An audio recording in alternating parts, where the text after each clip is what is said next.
Carbohydrates and lipids contain carbon and hydrogen and oxygen.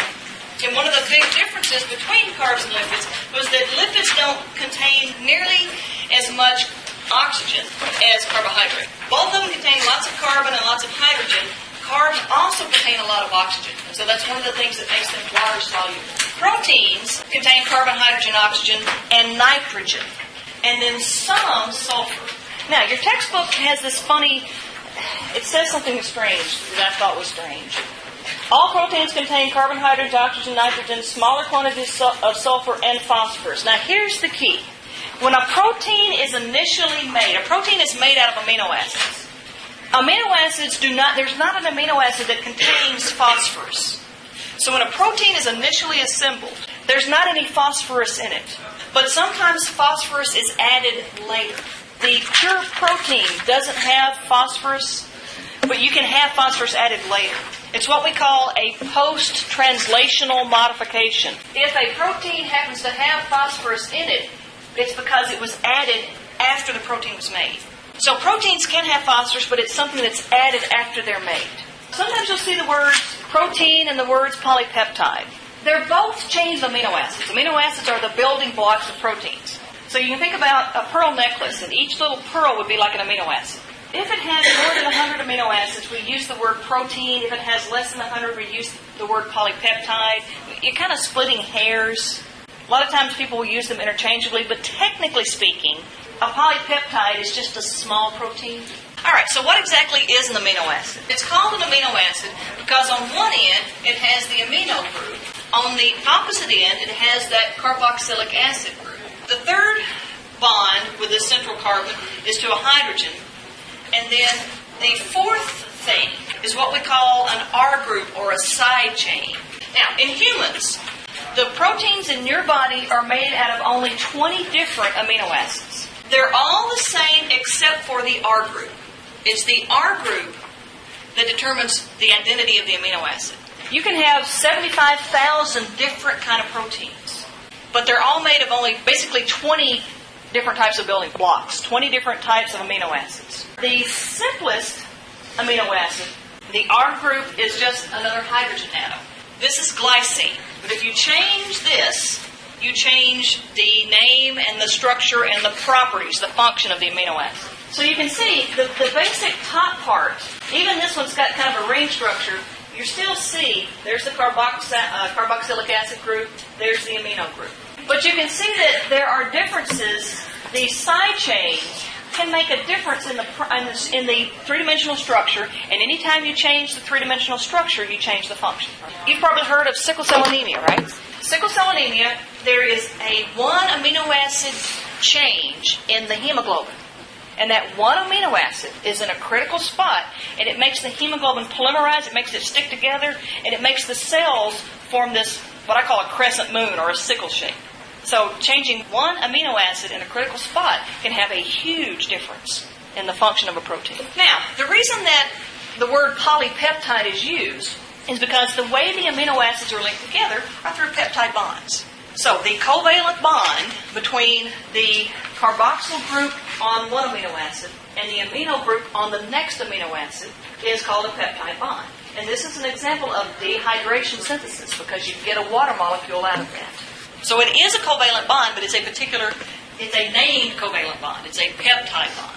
And so basically, the amino acids are strung together one right after another, until you get this big chain of amino acids. Ribosomes are an organelle that actually puts the amino acids together. It actually helps form those peptide bonds. So when you first string those amino acids together to make something like hemoglobin or keratin or collagen, any of those proteins in your body, that order, the sequence of amino acids, the particular amino acids and the order that they are in, is called the primary structure of the protein.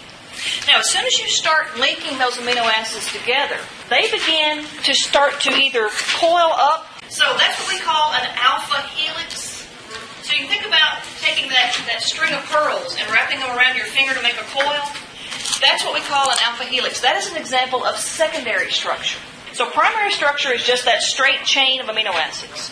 Secondary structure is when you start to coil them up. Another thing that can happen, if you think about this being a chain of amino acids, and you can start to fold it back on itself like this, that's what we call a beta-pleated sheet. That's another example. So secondary structure is the initial folding of that chain of amino acids. And these are just two different ways, two very common ways. What causes that to happen is hydrogen bonding between the R groups on the amino acids. And so if you had the chain of amino acids going like, here's the amino acids going this way, and then back this way, and then back this way, and then it would kind of make a sheet, and then it would kind of fold up like this to make pleats. So that's one example of secondary structure. If we go back and look at some of these amino acids, look, there's a hydroxyl, right? An OH group. And so that oxygen to hydrogen, that's a polar covalent bond, right? Just like in water. Because oxygen hogs the electrons. So if you've got this chain of amino acids, and you've got some that have hydroxyl groups or even carboxyl groups on the R chain, as this thing starts to be put together, they start to attract to one another. And so they can actually form hydrogen bonds. If I had another, like here's an amino group on the side chain, on the R group.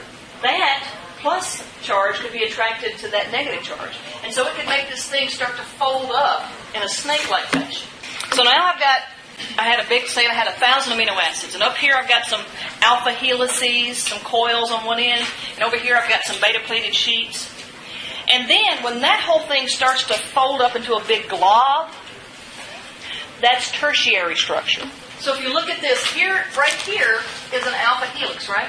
And I've got another alpha helix over here. It looks like I've got one sticking back there, one over there. And so I've got a whole bunch of secondary structures all folded up in a big three-dimensional shape. That's tertiary structure. You can make 75,000 different proteins from only 20 different amino acids, because those 20 different amino acids can be put together in different orders, which means they will form different secondary structures and different tertiary structures. And the bottom line is, you get 75,000 different three-dimensional things. Each one can perform a different function, because each one has its own unique shape. All right, so primary structure is the sequence of amino acids. Then that begins to either coil up or make those sheets. That's secondary structure. And then when that structure begins to form a big ball, that's tertiary structure. All proteins have primary, secondary, and tertiary structure. Not all proteins have the same primary, secondary, and tertiary structure, because they don't have the same sequence of amino acids. But every protein starts out with a primary structure, which folds to make secondary structure, which further folds to make tertiary structure. There are some proteins that have an additional layer called quaternary structure. For instance, this is an example. This is one polypeptide chain, one chain of amino acids that has some secondary structure and some overall tertiary structure, right? This could be an example of a protein called myoglobin. This is a protein that is found inside your muscle cells. And its job is to help hold on to oxygen, to kind of it's like a little oxygen reservoir for your muscle cells. Now, if you take 4 separate polypeptide chains, just like this, and you put them together into a huge molecule, that's what we call quaternary structure. Hemoglobin, which is the protein that's inside your red blood cells, actually consists of 4 separate polypeptide chains. 2 of one kind and 2 of another kind. And so myoglobin has primary, secondary, and tertiary structure, but it's just one polypeptide chain. Hemoglobin has quaternary structure, because it's actually 4 tertiary proteins put together to make a big protein. 4 separate polypeptide chains, each one individually folded into a glob, and those 4 globs are put together to make a big molecule. That's quaternary structure. Proteins that have quaternary structures don't always have 4 polypeptide chains. They can have 3. Like this is collagen, and so there are actually 3 separate polypeptide chains there. This one has 4 polypeptide chains. But anytime you combine 2 or more individual polypeptide chains, you have a protein with quaternary structure. So all proteins have at least primary, secondary, and tertiary. If you put a bunch of tertiaries together, you can get a quaternary. But you don't have to. Now, we've talked about this from day one. If you change the structure, you change the function, right? Okay. When you fry an egg, it cannot become a chicken. Because you screwed up the proteins. You have denatured the proteins. The heat When you heat, why is it bad if your fever gets too high? Because you denature your proteins. Your cells can no longer think. Kind of like being in my class this semester. Your brain is fried. So temperature we understand. Temperature, what that does is it starts to break some of those hydrogen bonds that are kind of holding that protein in that three-dimensional shape. And so when you heat them up, just like when you heat water, you break the hydrogen bonds and you convert it to steam, right? You take liquid water, convert it to a gas. When you heat a protein, you start to change the shape. You break those hydrogen bonds. Sometimes if you just change it a little bit, it can snap back. But if you go too far, you've permanently denatured it and it's basically non-functional. Now, changes in pH will also do this. Changes in how much salt is present, salt concentration. Some of these interactions between the different R groups of the amino acids, some of them are hydrogen bonds. Some of them are those ionic bonds between an amino group over here and a carboxylic acid group over here on the R chain. Now, not the ones in the main chain, but the side groups. And so anything that messes up with ion concentrations can mess that up. Alcohol can denature proteins. So that's why our cells are so concerned with maintaining the proper pH, which we've talked about, maintaining proper body temperature. This is why we have to talk about the chemistry, because the chemistry affects how the cell functions, and the cell affects how the tissue functions, and the tissues affect how the... etc. Exactly. We talked about carbohydrates are basically where we get our energy. Lipids do all kind of stuff, right? We've got some signaling, eicosanoids are signaling. They communicate with cells, or communicate between cells. They can store energy. They're part of our cell membrane. So lipids do a lot. Proteins do even more. Proteins do all kind of stuff. Proteins are not a good energy source for our cells. That's what I'm trying to say. Because we make stuff with proteins. Our cells use carbs first. If we run out of carbs, they use lipids. If you're in starvation, you've run out of carbs, you've run out of lipids, and you start digesting your protein. You're basically eating your body.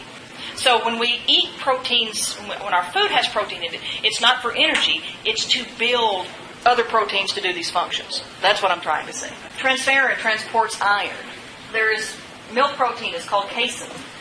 Egg albumin, you've heard of albumin, right? It's called ovalbumin specifically. But you have albumin in your blood. In fact, you've got more albumin in your blood than any other kind of protein. When you're given a vaccination or if you get cold or something, you start making antibodies. Those are proteins. So we'll talk about some hormones, not all hormones, but some hormones are proteins. And then, of course, good old enzymes. We've talked about enzymes. Enzymes lower the activation energy, right? They make those chemical reactions go faster so that our cells don't have to mess with temperature and salt concentration, all that kind of stuff.